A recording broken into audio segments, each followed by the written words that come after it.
Uma palavra que Deus colocou no meu coração, e eu preciso que você abra a sua Bíblia em Gênesis, no capítulo de número 37, o versículo é o de número 5. Gênesis 37, verso 5. Depois, se você puder se manter com a Bíblia aberta e acompanhando, vai ser bem importante. Nos diz assim a palavra do Senhor: teve José um sonho e o relatou aos seus irmãos, por isso o odiaram ainda mais. Deixa eu ler de novo. Não, volta lá no... E teve José um sonho. Você pode repetir comigo? E teve José um sonho e o relatou aos seus irmãos, por isso o odiaram ainda. Feche seus olhos. Senhor nosso Deus e Pai, em nome de Jesus, eis aqui a Tua palavra, continua falando conosco. Fala conosco aquilo que nós nem viemos muito animados para ouvir, mas fala conosco aquilo que nós estamos precisando ouvir. Tira-nos do conforto da mesmice e nos coloque no confronto das mudanças, pois a Tua palavra tem poder para mudar a história da nossa vida, em o nome de Jesus. Você pode dizer amém? Amém. Glória a Deus. Esse é o momento em que vai começar a se relatar a história de um jovem, 17 anos de idade, era José. Um dos grandes homens do Velho Testamento, mas alguém que de uma forma muito centrada, muito equilibrada, cresceu ao longo da história. Ele é alguém que nos ensina que a maneira mais segura até hoje de se subir ainda se chama escada, que nos oferece a oportunidade de irmos um degrau de cada vez. Eu costumo dizer que quem nasce grande é monstro, certo? Nada melhor do que galgar, do que crescer, do que não queimar etapas, do que viver, certo? Os momentos, sejam eles fáceis ou difíceis da vida, que vão nos levar para a próxima fase, para o próximo estágio. José, o presente momento, ele é o irmão mais novo, só Benjamim nasce depois dele. José é o irmão caçula e ele tem nos seus irmãos mais velhos um comportamento extremamente ruim, um comportamento nocivo. E ele cresce nesse ambiente onde seus irmãos mais velhos, que serviriam para ele de parâmetro, que serviria para ele de referencial, os referenciais de José não são bons referenciais, né? E ele poderia perfeitamente copiar, ou seja, reproduzir o comportamento de seus irmãos mais velhos.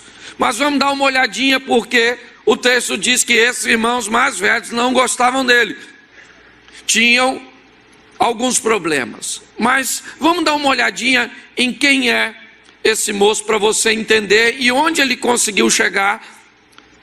O texto começa dizendo que um homem está fugindo de um problema que teve com sua família. Seu irmão deseja matá-lo. E Jacó então é orientado por Isaac e Rebeca para ir para a terra dos parentes de Rebeca. E quando Jacó está chegando, ele se depara, para mim, uma das mulheres mais lindas da Bíblia, sem dúvida, seu nome Raquel, porque ninguém ia trabalhar o tanto que esse cara trabalhou para casar com a mulher feia. Não é verdade?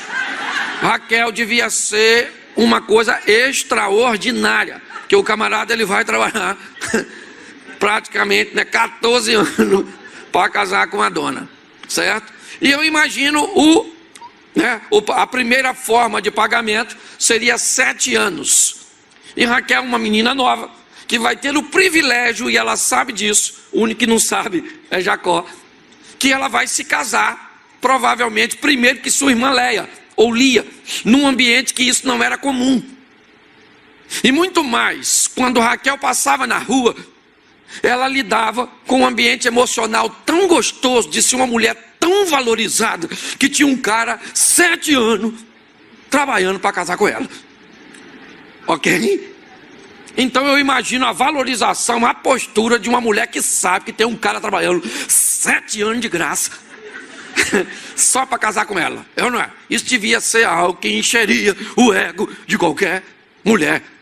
Então eu imagino Raquelzinha nesse ambiente emocional, sonhando que ia se casar com seu amado, o homem que trabalhou 7 anos para casar. Eu não sei o que Labão fez no dia do casamento, que estava tudo preparado para Jacó se casar com Raquel, e ele colocou Lia. Eu imagino a frustração das duas, uma que foi avisada em cima da hora que ia casar, e outra que foi avisada em cima da hora que não ia casar, e o pior de tudo, ninguém falou nada com Jacó, certo? Esse é um exemplo claríssimo, certo? De que nós temos que entender que duas pessoas se unem muitas vezes, oriundas de ambiente totalmente diferente. Porque quando Jacó vai reclamar com Labão, Labão disse: não, Jacó, deixa eu explicar a você. Aqui na nossa terra não se faz assim. A mais nova não casa primeiro que a mais velha. Ô irmão, mas tu teve 7 anos para falar isso comigo. No dia do casamento me deu essa dona que tem o olho para arquibancada, o outro para geral. É ou não é verdade? Uma dona bagunçada. Escute só. Mas o que eu quero que você entenda, não é disso que eu vou falar. Mas eu quero que você entenda que Jacó é filho de uma mulher sonhadora. Certo? Durante muitos anos, José é filho de uma mulher sonhadora.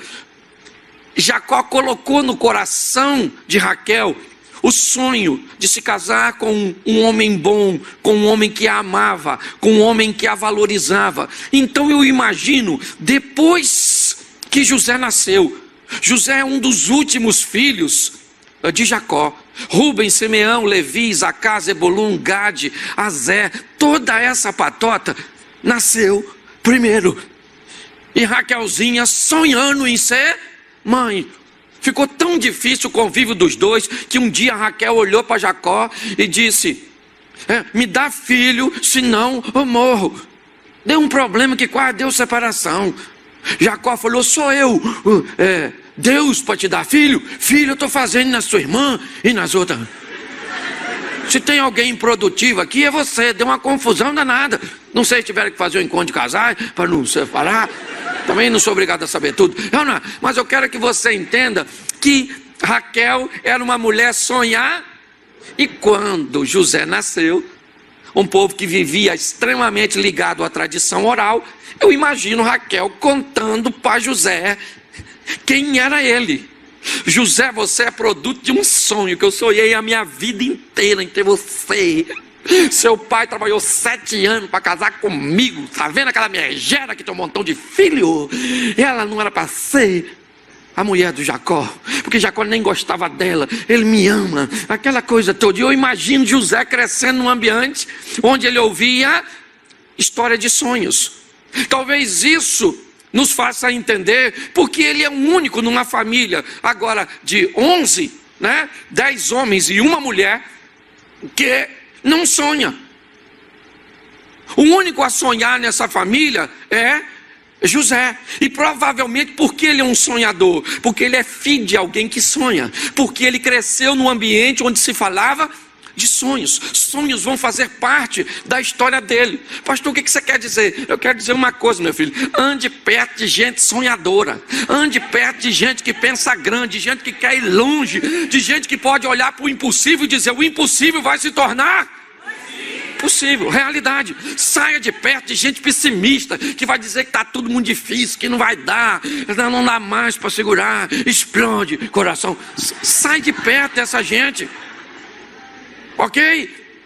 Porque quando você anda com sonhador é assim, ó. Quando você está contando seu sonho para um sonhador, por exemplo, a senhora quer casar com um homem alto, louro, rico, fiel,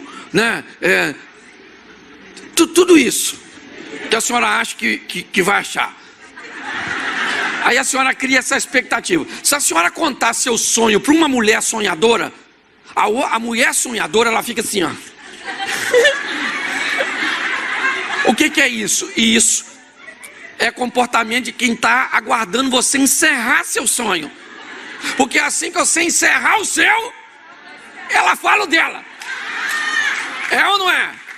Agora, não, peraí. Mas quando você conta seu sonho, para quem não sonha, quando você termina de contar, o semblante da pessoa, primeiro que ela fica assim, ó. Você vê na cara da pessoa que ela diz que esse homem não existe, que se existir não é para tu, porque tu não merece, que você vai morrer solteiro. Sim ou não? Então deixa eu falar uma coisa para você. Cuidado com quem você anda ou com quem você mantém perto de você. Certo?